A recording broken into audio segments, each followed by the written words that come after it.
Guys and welcome back to my channel सिर्फ IAS. तो यहाँ पे हम अपनी विजन आईएएस की पीटी 365 का updated version that is from Feb to April इसे कंटिन्यू करते हुए आज आपके सामने इसका पार्ट 13 प्रेजेंट करने जा रहे हैं। तो आइए शुरू करने से पहले चैनल को सब्सक्राइब जरूर कर लीजिएगा और बेल आइकन को जरूर प्रेस कर दीजिएगा। इकोनॉमी के ही टॉपिक को हम कंटिन्यू करेंगे, बट उसके पहले अनअकैडमी के बहुत इंपॉर्टेंट न्यूज के बारे में जानते हैं। देखिए अनअकैडमी पे आपको 2021, 22 और 23 के एस्पिरेंट के लिए बैच जो है वो 29 सितंबर से स्टार्ट हो रहा है। इस बैच में आपको 1 साल और 2 साल दोनों के लिए बैचेस मिलेंगे। जैसे कि अगर आप 2022 का ऑप्ट करते हो तो प्रॉपर शेड्यूलिंग यहाँ ऑलरेडी दी हुई है, जिसमें इंडिया के टॉप एजुकेटर्स किस लैंग्वेज में क्या पढ़ाएंगे ऑलरेडी सब कुछ बता रखा है। और 2 सालों का बैच जो मैं आपको रिकमेंड करूंगी ये बहुत ही अमेजिंग और अच्छा है। इसके अंदर आपको यूपीएससी निकालने से कोई नहीं रोक सकता अगर आप प्रॉपर फॉलो करते हो तो। यहाँ पे भी सबकी लैंग्वेज वगैरह को पहले से बता रखा गया है और इंडिया के टॉप एजुकेटर्स आपको यहाँ पे आपको ऑप्शनल सब्जेक्ट भी लेंगे, किस लैंग्वेज में लेंगे, किस डेट से लेंगे, सब डिसिप्लिन मैनर में बता दिया गया है। अगर आप हर एक संडे 11 बजे के आसपास एनरोल करते हो, वैसे तो होता ही है, एनरोल करेंगे अगर आप मेरा कोड सिर्फ आईएएस यूज करके तो आपको 100% स्कॉलरशिप तक मिलने का मौका है। तो आप क्या देख सकते हैं, मतलब आप इससे ज्यादा क्या चाह रहे हैं। रेज हैंड का ऑप्शन भी आप ले सकते हो जिसमें आप लाइव क्लास में अपने फेवरेट एजुकेटर से बात करके अपना डाउट सॉल्व कर सकते हो। और इन सब में मेरा फेवरेट जो लाइव मेंटरिंग प्लेटफॉर्म है जिसमें आपको personal coaching, doubt solving, evaluated test series, answer writing, सब कुछ ईच एंड एवरीथिंग आपको मिलेगा और वो बहुत ही कम पैसों में, बिलीव मी। और इसमें भी अगर आप मेरा कोड सिर्फ आईएएस यूज करेंगे तो डिस्काउंट मिल जाएगा। अब देखिए फाइनेंशियल प्रॉब्लम के लिए भी कोई दिक्कत नहीं है, लोन मिल रहा है यूपीएससी के लिए अनअकैडमी की तरफ से और सब कुछ सारी डिटेल डिस्क्रिप्शन बॉक्स में है। 10% डिस्काउंट लेने के लिए सिर्फ आईएएस कोड का यूज करें। यहाँ पे अमाउंट दिए गए हैं, इसमें भी सिर्फ आईएएस कोड का यूज आपको 10% का डिस्काउंट दिला सकता है। बाकी कोई दिक्कत हो तो सिर्फ आईएएस सेल्स पे आप मुझको टेक्स्ट करके बात कर सकते हैं। तो हमारा जो पहला टॉपिक है वो है द इंश्योरेंस अमेंडमेंट एक्ट 2021। जानते हैं फिलहाल न्यूज में क्यों रहा। तो हुआ क्या कि रिसेंटली पार्लियामेंट ने पास करा इंश्योरेंस अमेंडमेंट एक्ट 2021 को। जानते हैं कुछ की प्रोविजंस इस एक्ट की। तो पहला तो ये कि एक्ट है इसने इंश्योरेंस एक्ट 1938 को अमेंड करा है एंड ये एक्ट इंप्लीमेंट होगा फ्रॉम 1 अप्रैल 2021 से। अब फॉरेन इन्वेस्टमेंट की बात करते हैं तो इसने फॉरेन डायरेक्ट इन्वेस्टमेंट मतलब एफडीआई को रेस करा है इंश्योरेंस सेक्टर में 74% फ्रॉम एग्जिस्टिंग जो अभी 49% था उससे बढ़ा के 74% कर दिया गया है। और रेस्ट्रिक्शंस वगैरह ओनरशिप को और कंट्रोल को लेकर हटा दी गई हैं। हालांकि ऐसा जो फॉरेन इन्वेस्टमेंट होगा वो कुछ एडिशनल कंडीशंस भी होंगी इसकी, जैसे ये सेंट्रल गवर्नमेंट कहेगी उस हिसाब से। और इन्वेस्टमेंट ऑफ असेट्स की बात करें तो ये एक्ट जो है वो कहता है कि इंश्योरेंस जो है वो मिनिमम इन्वेस्टमेंट एसेट के अंदर जो होल्ड करेंगे, जो सफिशिएंट होगा इनका इंश्योरेंस क्लेम लायबिलिटी को क्लियर करने के लिए, उतना तो इन्वेस्टमेंट करेंगे ही करेंगे। और अगर इंश्योरर जो है वो इनकॉर्पोरेटेड है या फिर रहता है आपका इंडिया के बाहर तो ऐसे असेट जो हैं वो इंडिया के अंदर होने चाहिए इन अ ट्रस्ट और वेस्टेड हो विद द ट्रस्टीज, जो कि ऐसे ट्रस्टीज और ऐसा ट्रस्ट इंडिया के अंदर रहते हों, मतलब जो ऐसे ट्रस्टीज हैं वो इंडिया के अंदर रहते हों जिनके हाथ में हो। ये प्रोविजन जो है वो अप्लाई नहीं होगी इंश्योरर इनकॉर्पोरेटेड जो कि इंडिया में है ना, जो इंडिया के अंदर इंश्योरर है उनकी तो उनके लिए नहीं होगी ये प्रोविजन ट्रस्टी वाली, ठीक है। एटलीस्ट और किन लोगों के लिए समझिए, ऐसे इंश्योरेंस जिनमें एटलीस्ट 33% कैपिटल को ओन करा जाता है इन्वेस्टर्स के द्वारा जो कि इंडिया के बाहर रहते हो, या 33% जो मेंबर्स हैं गवर्निंग बॉडी के जो कि इंडिया के बाहर रहते हो, ठीक है। The provision will no longer apply to the insurance in property in India in which at least 33% capital is owned by investors domiciled outside India और 33% of the members of the governing body are domiciled outside India. अब इससे related भी कुछ news जान लेते हैं। देखिए RIDAI को यहाँ पे कहा गया है कि सारी इंश्योरेंस कंपनीज जो कि इंश्योरेंस के लिए है डिजिटल इंश्योरेंस पॉलिसी की वाया डिजी लॉकर, ठीक है। RIDAI हैज एडवाइस इसने एडवाइस किया है, RIDAI ने एडवाइस किया है सारे इंश्योरेंस कंपनीज को कि आप यहाँ पे डिजिटल इंश्योरेंस पॉलिसीज को डिजी लॉकर के माध्यम से इशू करिए। डिजी लॉकर क्या है? डिजी लॉकर एक फ्लैगशिप इनिशिएटिव है ministry of electronics and IT का, मीटी का, डिजिटल इंडिया कॉर्पोरेशन के अंदर, जो कि एक नॉट फॉर प्रॉफिट कंपनी है अंडर मीटी, वही ministry of electronics and IT. DigiLocker का एम ये है कि डिजिटल एम्पावरमेंट करना हमारे देश के नागरिकों की, सिटीजन्स की, कैसे एक ऑथेंटिक, एक अच्छा, एक ट्रस्टफुल डिजिटल डॉक्यूमेंट प्रोवाइड करके सिटीजन के डिजिटल डॉक्यूमेंट वॉलेट में। देखिए, डिजिटल लॉकर के माध्यम से सिटीजन्स क्या कर सकते हैं, अपने डिजिटल डॉक्यूमेंट्स को है ना एक्सेस कर सकते हैं किसी भी वक्त कहीं पे भी, और legally at par with original, है ना, इसको माना जाएगा, जैसे ओरिजिनल है वैसे ही माने जाएंगे। तो इंश्योरेंस रेगुलेटरी और डेवलपमेंट अथॉरिटी ऑफ इंडिया, जो मैं आपको बता रही थी, IRDAI के फुल फॉर्म है। तो ये जो है ना, इसको कहा है, इसने अलाउ करा है इंश्योरेंस को कि आप इन्वेस्ट करिए डेब्ट सिक्योरिटीज में, जो कि इशू करा जाता है इंफ्रास्ट्रक्चर इन्वेस्टमेंट ट्रस्ट के द्वारा और रियल एस्टेट इन्वेस्टमेंट ट्रस्ट के द्वारा। देखिए, जो मूव है, माना जा रहा है कि इससे ओवरऑल जो यील्ड है पोर्टफोलियोज की, ये बढ़ जाएगी, है ना, ये इंप्रूव होगी, जो कि फर्म्स के पास है, वाइल इससे लॉन्ग टर्म फंडिंग भी मिलेगी इस रियल्टी सेक्टर में। आइए कुछ IRDAI के बारे में समझ लेते हैं, कुछ इनके हाइलाइट्स, इनके नोट क्या है समझते हैं। ये है कि इंश्योरेंस कंपनीज इन्वेस्ट कर सकती हैं बॉन्ड्स में ऑफ इन्वेट्स, मतलब ऐसे बॉन्ड्स जो कि इशू करे जाते हो आपके इंफ्रास्ट्रक्चर इन्वेस्टमेंट ट्रस्ट के द्वारा, या फिर रीट्स, मतलब रियल एस्टेट इन्वेस्टमेंट ट्रस्ट के द्वारा। दूसरी बात कि जो इंश्योरर्स हैं वो 10% से ज्यादा इन्वेस्ट नहीं कर सकते आउटस्टैंडिंग डेब्ट इंस्ट्रूमेंट का इन अ सिंगल इन्वेट या रीट्स में। 75% जो इंश्योरर्स का इन्वेस्टमेंट होगा वो AAA triple A rated assets में होगा, वाइल 25% जो है वो ऐसे इंस्ट्रूमेंट में जा सकता है जिसकी रेटिंग AA या इवन A हो, तब भी, है ना, ये कंपनी को रेटिंग वगैरह दी जाती है ना अकॉर्डिंग टू देयर परफॉर्मेंस। तो ये कुछ कहानी मैंने आपको बता दी इंश्योरेंस अमेंडमेंट एक्ट 2021 के। कोई प्रॉब्लम हो आप कमेंट कर दीजिएगा, मैं पर्सनली आपको फिर से समझा दूंगी। फिर हेड टॉपिक चेंज होता है, यहाँ एक्सटर्नल सेक्टर है हेड टॉपिक, और उसके अंदर जो पहला टॉपिक है वो है फ्री ट्रेड अग्रीमेंट। न्यूज में क्यों है समझते हैं। देखिए, recently parliamentary standing committee on commerce ने यहाँ पे फ्री ट्रेड एग्रीमेंट के रीनेगोशिएशन के लिए कहा विद जापान, कोरिया और एशियन के साथ में। देखिए क्या बात है, आगे न्यूज के बारे में पहले और समझिए क्या हुआ। देखिए, FTA मतलब फ्री ट्रेड एग्रीमेंट्स करते क्या हैं, ये अलाउ करते हैं इंपोर्ट को ज्यादातर आइटम्स के निल, मतलब या तो बिल्कुल ही निल, या तो फिर कुछ कंसेशन, कुछ सस्ते बेसिक कस्टम ड्यूटी रेट पे।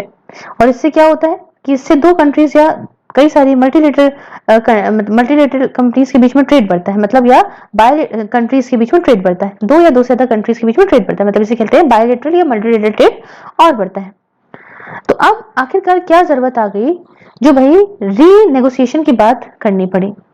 तो देखिए, नीति आयोग की इस स्टडी के हिसाब से जो यूटिलाइजेशन रेट है FTA का बाय इंडियन एक्सपोर्टर ये बहुत कम है, मतलब 5% से लेकर 25% ही तक है, और बहुत सारी डिफिकल्टीज को फेस करा जाता है रूल्स के वजह से, तो इसलिए ये यूटिलाइजेशन रेट बहुत कम है, कम यूटिलाइज कर पाते हैं इंडियन एक्सपोर्टर। इंपोर्ट जो FTA के अंदर आता है ये बढ़ रहा है, और बेनिफिट जो FTAs के अंदर आ रहे हैं इनका मिसयूज करा जा रहा है, जिसकी वजह से क्या हो रहा है कि डोमेस्टिक इंडस्ट्रीज को अफेक्ट पड़ रहा है। वायलेशन रूल्स ऑफ ओरिजिन की प्रोविजन का, और चाइना के प्रोडक्ट जो है फ्रॉम एशियन से इनका डंप होना, ये कुछ वजह है। साथ में जो रूल्स ऑफ ओरिजिन का क्राइटेरिया है, ये यहाँ पे रूल्स ऑफ ओरिजिन और क्राइटेरिया ये क्या होते हैं, रूल्स ऑफ ओरिजिन ये ऐसे क्राइटेरिया है इनकी जरूरत पड़ती है to determine national source of product. Rules of origin कहाँ से प्रोडक्ट निकला है, तो नेशनल सोर्स क्या है प्रोडक्ट का, इसलिए रूल्स ऑफ ओरिजिन होते हैं। ठीक है, तो अब आप जानते हैं कि भाई ये क्या करते क्या है ना चाइना वाले, अब ऐसे तो कोई चाइना से लेगा तो नहीं समझ में आएगा, चाइना वाले कहीं और डंप करते हैं, फिर कहीं और से कहीं और, तो मतलब घुमा फिरा के डंप कर देते हैं, है ना, तो बड़ा दिमाग लगाते हैं।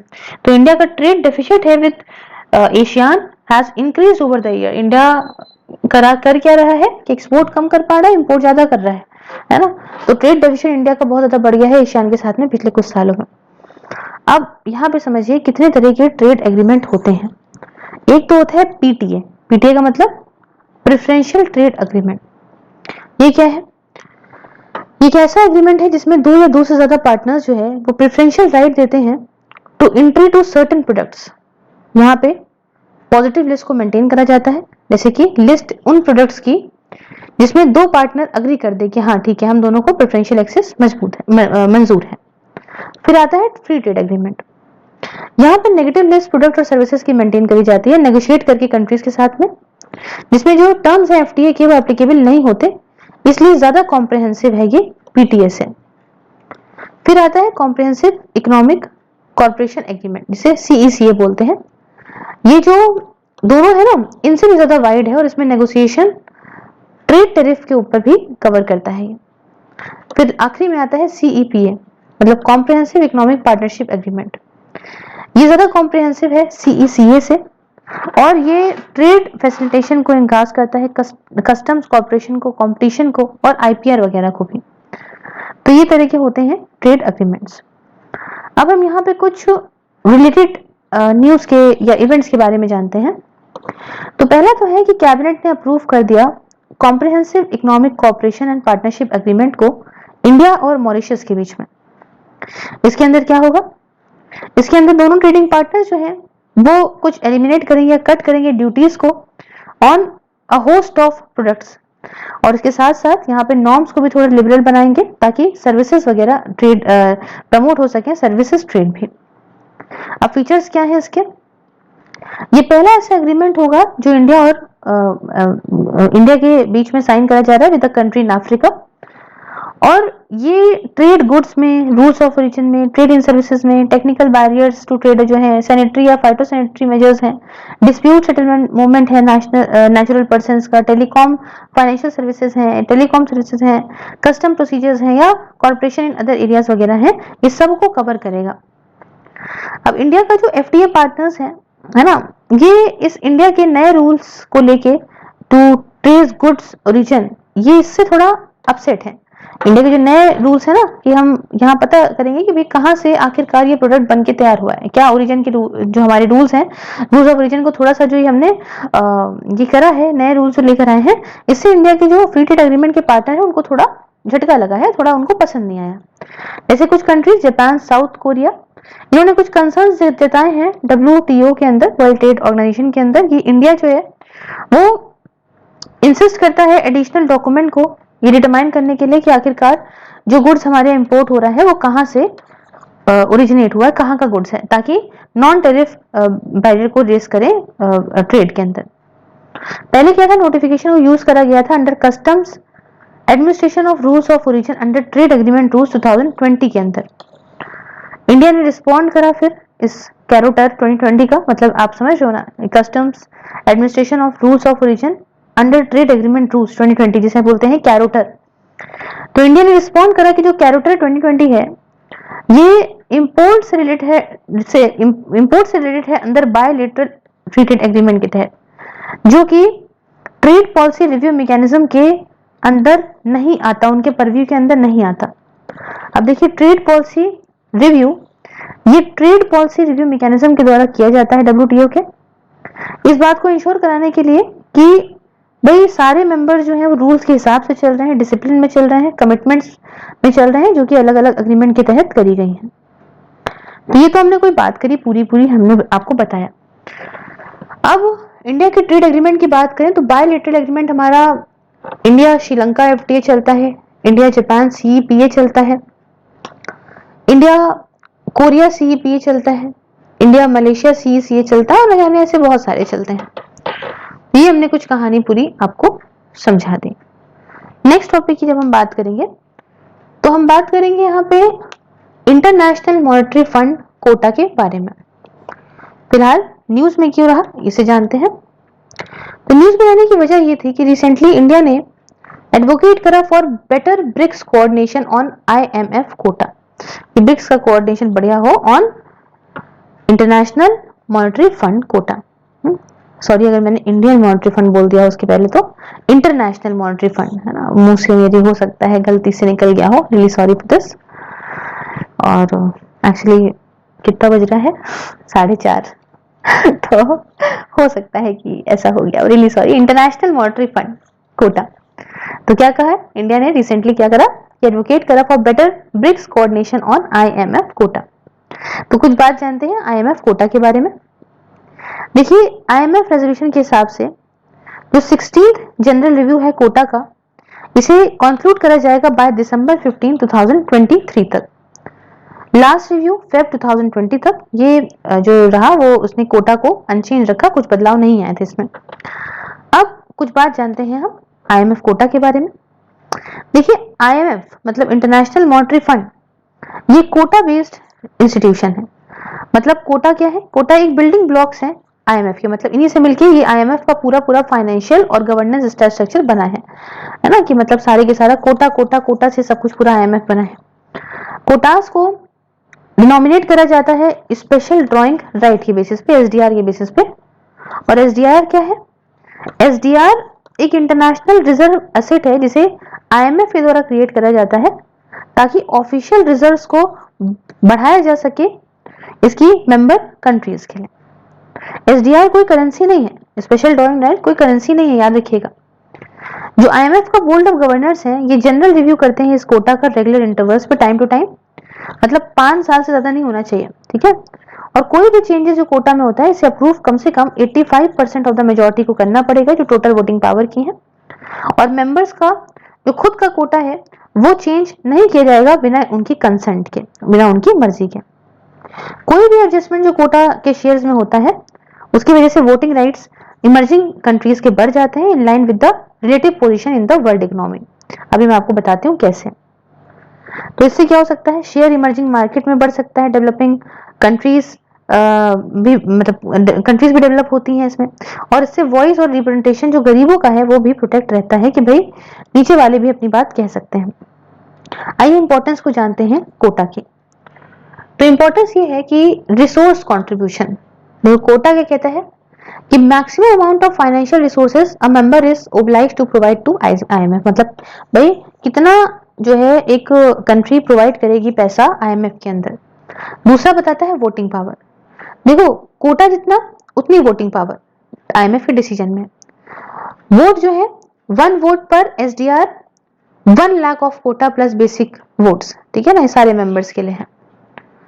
Access to financing, quota determine करते हैं कि मैक्सिमम अमाउंट ऑफ फाइनेंसिंग एक मेंबर को कितनी मिल सकती है IMF से अंडर नॉर्मल एक्सेस। और SDR एलोकेशन, मतलब कोटा डिटरमाइन करते हैं मेंबर्स का शेयर जनरल एलोकेशन में SDR के, ठीक है। आखिरी में कुछ रिलेटेड न्यूज के बारे में जान लेते हैं, वो है international monetary and financial committee. देखिए फाइनेंस मिनिस्टर ने अटेंड करी international monetary and financial committee की मीटिंग IMF में। ये जो IMFC है ना, ये एडवाइस और रिपोर्ट करता है IMF के बोर्ड ऑफ गवर्नर्स को सुपरविजन एंड मैनेजमेंट को लेके international monetary and financial system के, जिसमें रिस्पॉन्सेज आते हैं टू अनफोल्डिंग इवेंट्स जिसकी वजह से सिस्टम को कुछ दिक्कत हो या डिस्ट्रप्शन हो। हालांकि जो IMFC है इसकी कोई भी फॉर्मल डिसीजन मेकिंग पावर नहीं है, और ये प्रैक्टिस में देखें तो ये बहुत ही इंपॉर्टेंट इंस्ट्रूमेंट बन गया है स्ट्रेटेजिक डायरेक्शन प्रोवाइड करने के लिए, लेकिन फॉर्मल डिसीजन मेकिंग पावर नहीं है। इसके अंदर कुछ 24 मेंबर्स आते हैं जो कि सेंट्रल बैंक गवर्नर्स हैं, मिनिस्टर्स हैं या जो भी हैं, और ये बॉडी जो है वो मीट करती है ट्वाइस अ ईयर, मतलब एक साल में 2 बार। तो ये हमने पूरी कहानी इसकी भी पढ़ ली, यहाँ पे इसको ओवर करते हैं। नेक्स्ट लेक्चर में हम नेक्स्ट जो है टॉपिक है labour employment skill development and entrepreneurship, उसके अंदर के टॉपिक को समझेंगे। कोई प्रॉब्लम हो जरूर कमेंट करके बताइएगा, मैं आपके साथ हमेशा हूँ, पर्सनली एक्सप्लेन कर दूंगी आपको। बाकी thank you so much for watching, have a wonderful day and take care.